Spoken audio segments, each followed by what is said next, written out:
Hi, my name's Holly Henderson and I'm here today to tell you how I spent £85,000 turning myself into Džordan. The first piece of surgery I had done was having my breasts enlarged.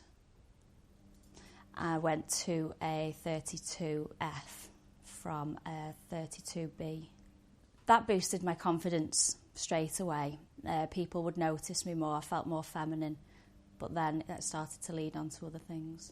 From there, I decided I'd put on a lot of weight, and even though I'd lost the weight, I still felt a bit flabby. So I looked into having liposuction to get rid of excess fat so I could fit into smaller jeans. I thought Džordan was very slim at a size 8, so I wanted to be that slim too. So I had liposuction on my hips and my tummy. When I used to go out, I used to like to make myself look like Džordan by the way her hair was, the makeup she'd wear, the kind of clothes she would wear and shoes, how she'd style her hair.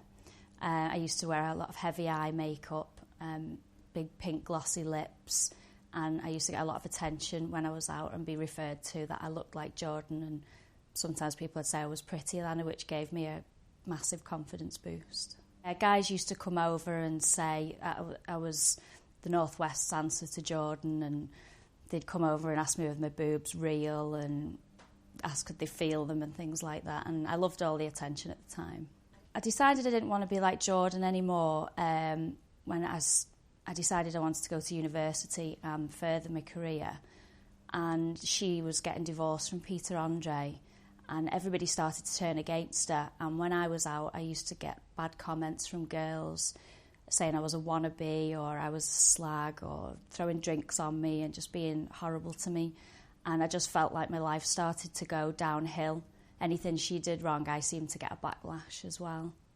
Okay. I'm going to have a make-under from now on to make myself look less like Džordan. I'm going to have my extensions taken out. I've already had my hair lightened.